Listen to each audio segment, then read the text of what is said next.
Major difference between var, let and const. So இப்போ நம்ம first வார பார்ப்போம்.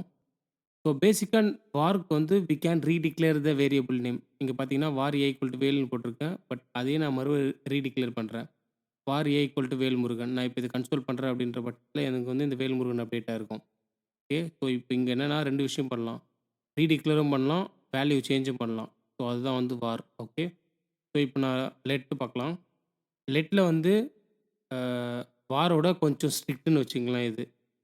ஸோ இப்போ லெட்டுக்கு வந்து வி கான்ட் ரீடிக்ளேர். இப்போ பாருங்க இங்க லெட் பி ஈக்குவல் டு வேல்னு போட்டிருக்கேன். ஸோ மறுபடியும் கீழ அதே லெட் பி ஈக்குவல் டு வேல்முருகன்னு போட முடியாது. ஓகே. இத ரீடிக்ளேர் பண்ண முடியாது.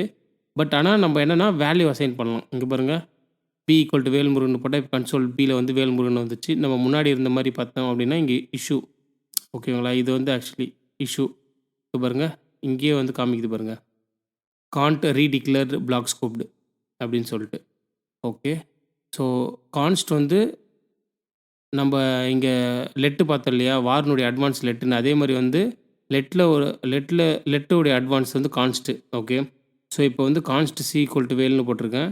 ஸோ பேசிக்கா பேசிக்கா கான்ஸ்ட்னா என்னன்னா, கான்ஸ்ட் வி கேனாட் சேஞ்ச் த ரீடிக்ளரேஷன். அதுக்கப்புறமா வந்து வேல்யூவும் சேஞ்ச் பண்ண முடியாது. இங்க பாருங்க. சி போட்டு வேல் போட்டிருக்கேன்.